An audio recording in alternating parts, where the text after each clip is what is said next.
कैसे हो आप सब? आई होप आप सब ठीक होंगे। तो आज की स्टोरी को मैं यहाँ से शुरू करती हूँ। आपके लिए लेके आई हूँ। आज की स्टोरी का नाम है कामचोर देवरानी। तो इनसे मिलिए, इनका नाम है निशा। निशा जो कि बहुत ही चालाक लड़की और पढ़ी लिखी है, आलसी बहुत ही, कामचोर बहुत ही ज़्यादा, जो कि बस आराम ही करना चाहती है। तो इनसे मिलिए, इनका नाम है नेहा, जो कि निशा की जेठानी है। बहुत ही ईमानदार, बहुत ही शरीफ और साफ दिल की है। निशा, तुम अभी तक सो रही हो? क्या बात है, अभी तक तुम उठी नहीं? तुम्हारी तबीयत ठीक तो है ना? नहीं भाभी, मेरी तबीयत बिल्कुल ठीक नहीं है। मुझे पता नहीं, पूरी रात नींद नहीं आई और पूरे बदन में मेरे को दर्द होता रहा। पूरे टांगों में, बाजुओं में, कमर में, पता नहीं क्या हो गया है। मुझे अभी भी आराम नहीं है। अगर तुम्हें नींद नहीं आई तो मुझे उठा देती। तुम्हें दर्द था कहीं तो मुझे बता देती, मैं तुम्हें दवाई दे देती। मैंने सोचा भाभी आप सो रहे हैं, क्यों आपको तकलीफ़ दूं, इस वजह से मैं रात भर अपनी दर्द को सहती रही। तुम्हें बुखार तो नहीं है कहीं?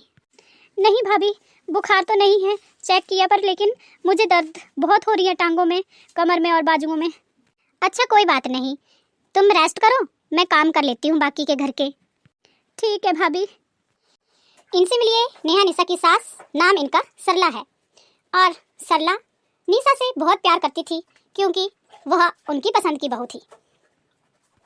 राजू और नेहा की शादी लव मैरिज थी और नितेश और निशा की शादी अरेंज मैरिज थी। इस वजह से निशा सरला को बहुत पसंद थी। नेहा बहू, नेहा बहू, कहाँ मर गई तू?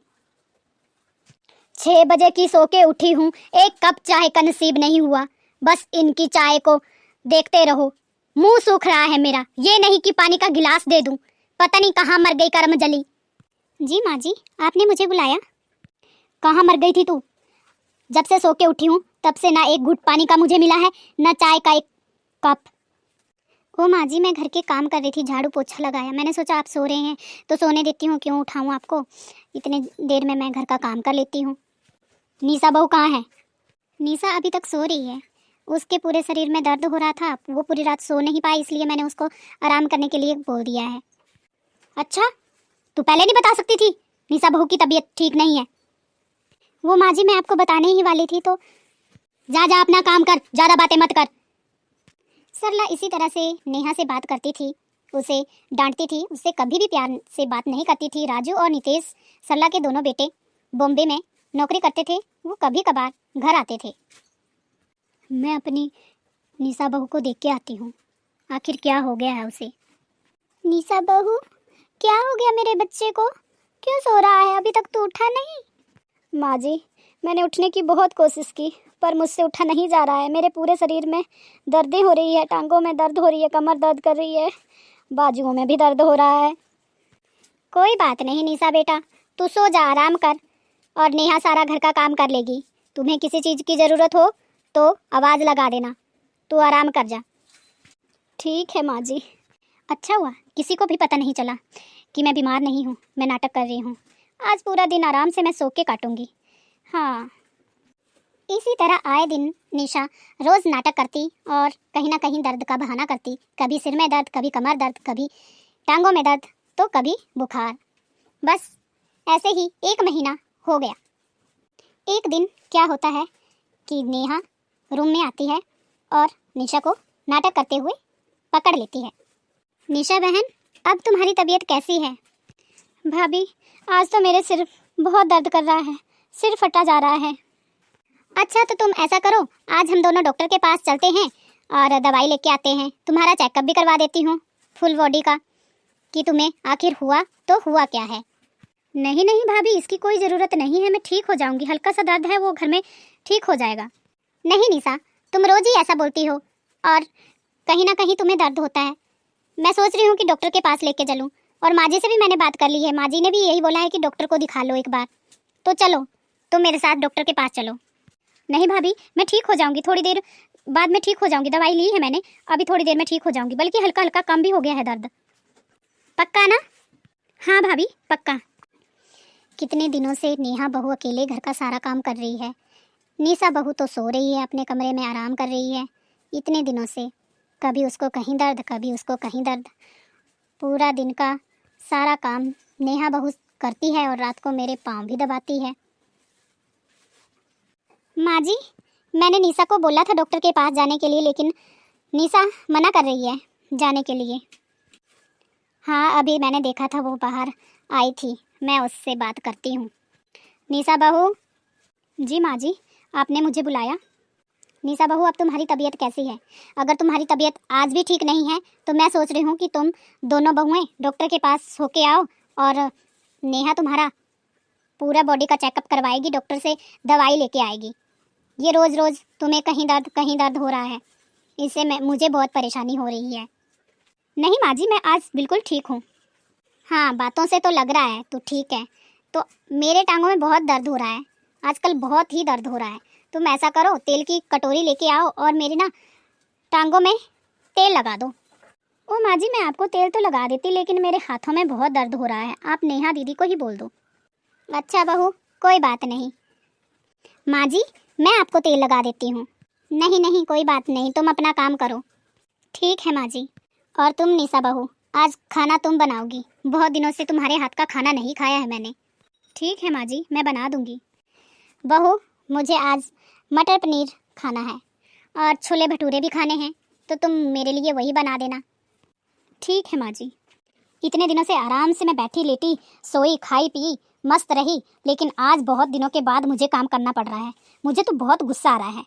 क्या आराम से मैंने वो दिन काटे, 1 महीना। हाय, अब फिर से मुझे नौकर बना दिया। मुझसे नहीं होता ये सारा काम, मुझे फिर से कुछ ना कुछ बहाना बनाना पड़ेगा। आज मैं बुढ़िया के लिए मैगी बना देती हूँ। हाँ, ये सही रहेगा, मैगी ही बना देती हूँ। ये लो माँ जी, मैगी खा लो, मैंने आपके लिए मैगी बना दी है।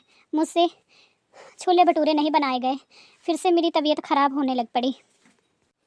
अच्छा कोई बात नहीं बहू, तो ही इस मैगी को खा ले, मैं नेहा बहू को बोल दूँगी। ठीक है माँ जी।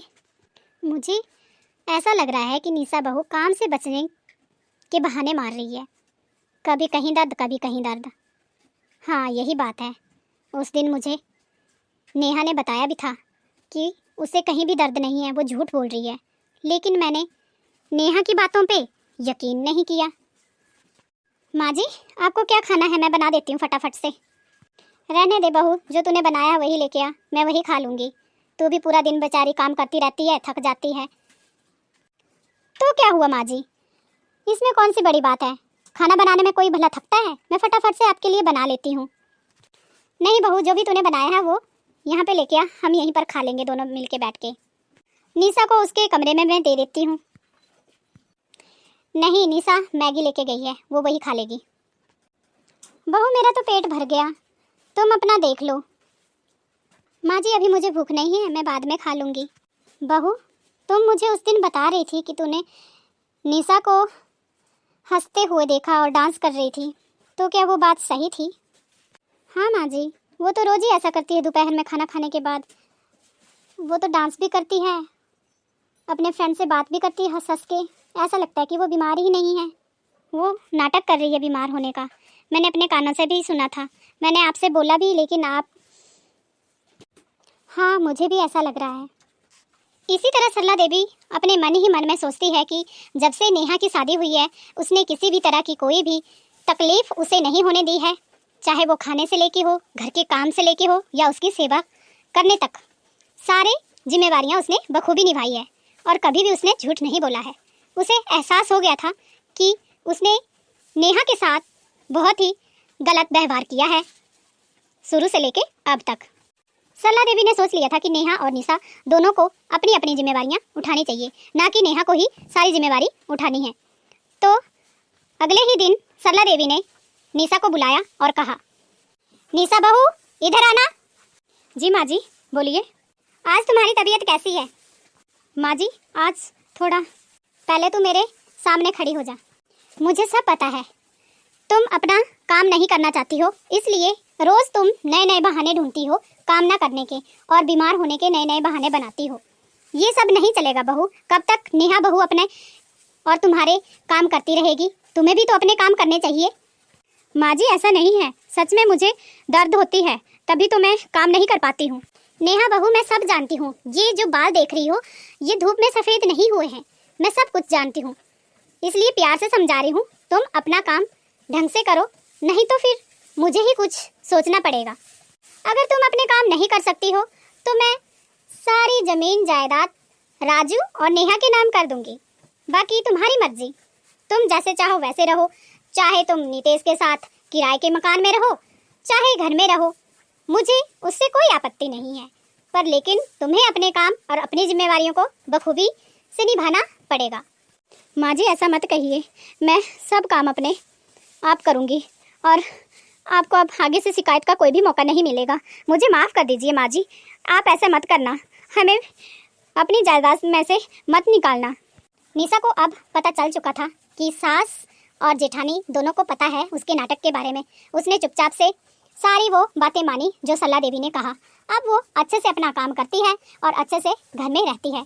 तो कैसी लगी आपको स्टोरी, मुझे ज़रूर कमेंट बॉक्स में बताना। तो चलिए मिलते हैं अगली नई वीडियो और नई स्टोरी के साथ। तब तक के लिए राधे राधे, जय माता दी।